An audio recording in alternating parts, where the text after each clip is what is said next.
Estás escuchando la homilía del día desde Magdala, Tierra Santa. En aquel tiempo dijo Jesús a la gente: Yo soy el pan vivo que ha bajado del cielo. El que coma de este pan vivirá para siempre. Y el pan que yo daré es mi carne por la vida del mundo. Disputaban los judíos entre sí: ¿Cómo puede éste darnos a comer su carne? Entonces Jesús les dijo: en verdad os digo, si no coméis la carne del Hijo del Hombre y no bebéis su sangre, no tenéis vida en vosotros. El que come mi carne y bebe mi sangre tiene vida eterna, y yo lo resucitaré en el último día. Mi carne es verdadera comida, y mi sangre es verdadera bebida.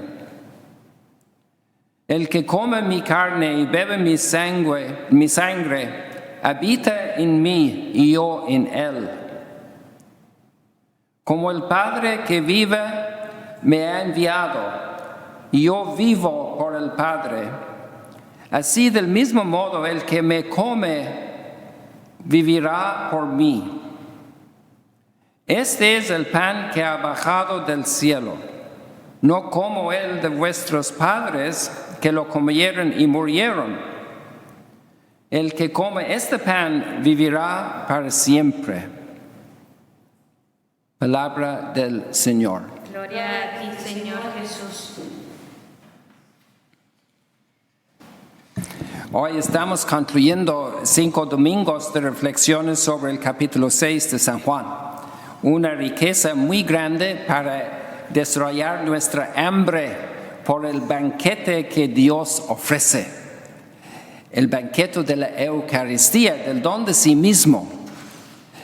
Comenzamos con una lectura del libro de Proverbios, donde la sabiduría ha preparado un banquete suculento, con comidas preparadas, bebidas deliciosas, listos, llamando a la gente a venir a ese banquete. Es muy interesante que Dios ofrece un banquete, pero así lo ofreció desde la creación.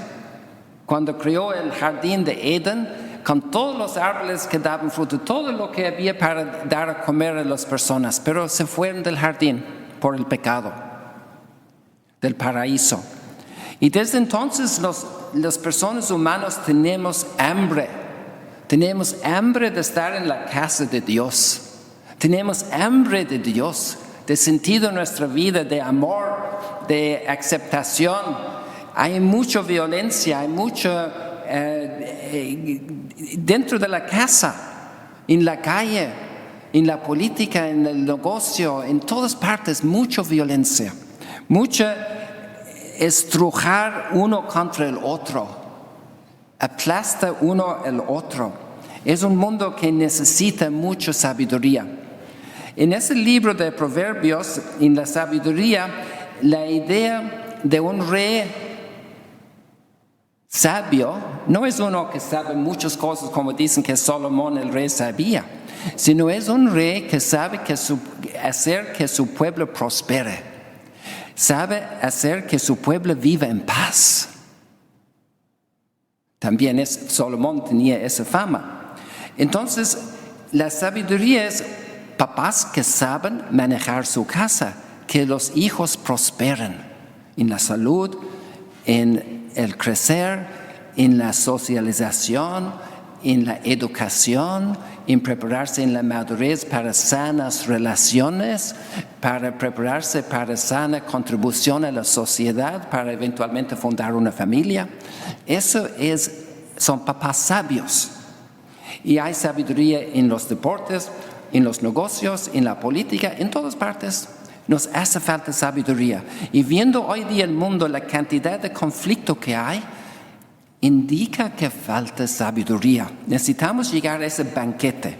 Es muy interesante que Dios ofrece comida a las personas humanas desde el inicio de Génesis hasta el maná en el desierto, hasta los bocadillos, los panes que tomó el profeta Elías de camino a Monte Sinai escapando a Jezebel. Hay muchas instancias de dar pan a los hambrientos, que Dios nos da el pan de vida. Y eso va culminando hasta llegar a Cristo, que multiplique los pocos panes para dar a las multitudes a comer. Y eso es una preparación para un banquete mayor. Hoy día hay mucha división entre los cristianos.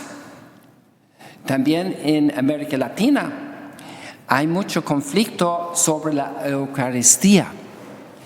Y a veces la gente quiere estrujar este texto de San Juan mucho o de ignorarlo.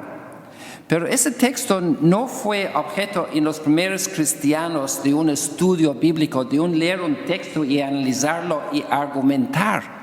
Era un texto que esa comunidad de los primeros cristianos hubo un contexto, que era todos los primeros días de la semana, los domingos, se reunían y escuchaban al sacerdote decir en nombre de Jesucristo, repitiendo, para así decir, la última cena: tomad y comed, este es mi cuerpo entregado por vosotros.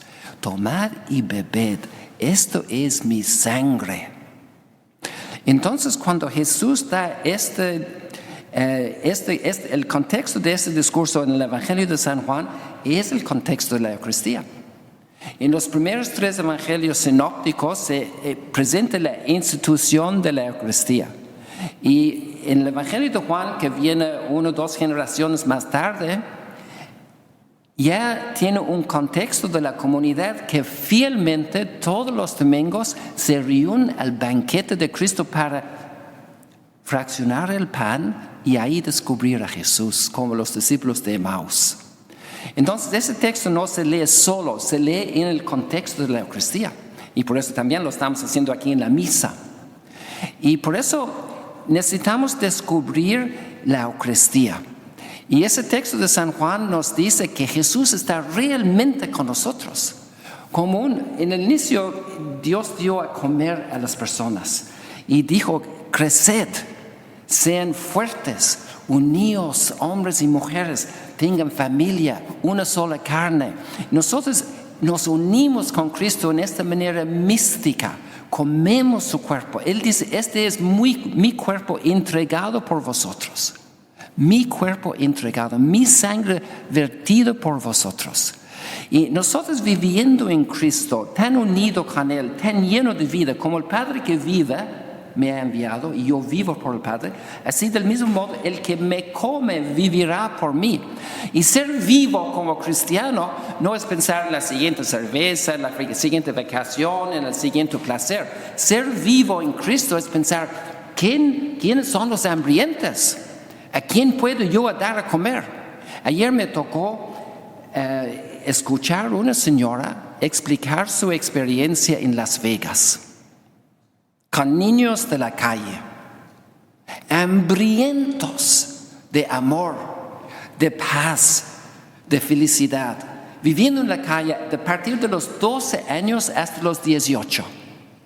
Y ellos tenían un centro, ella y su esposo, un centro donde podían venir de las 4 a las 8 de la tarde para comer, para recibir un par de calcetines, para ducharse, para recibir una comida. Entonces no tenían que ir a venderse esa noche. ¿Cuánta gente hay hambrienta en torno a nosotros? A lo mejor no están en la calle así, pero están en la calle en sus propias casas, que no se les pela, no se les ama, no se les da un abrazo. Hay mucha gente sedienta. Vivir en Cristo quiere decir: yo, unido con Cristo en la Eucaristía, me gasto por los demás. Los papás por sus hijos para amarlos, por sus ancianos parientes, amarlos, abrazarlos, servirlos, gastarnos para los demás. Si Cristo nos da su vida, su cuerpo, su sangre por nuestra vida, para nuestra vida, nosotros también podemos en Cristo darnos para los demás. Esta es la Eucaristía, es lleno de vida. Por eso San Pablo dice: no están pidiendo más vino, libertinaje. Dejaros llenar del Espíritu. Vivir la Eucaristía es el culmen en esta tierra de la unión con Cristo y nos lleva a darnos del todo para los demás, con generosidad, con alegría, con espíritu de servicio. Y así la gente experimenta en el cristianismo, experimenta a Cristo que se da a través de sus discípulos a todo el mundo. Que así sea. Muchas gracias por escucharnos. Si quieres conocer más acerca de Magdala, síguenos en YouTube y Facebook.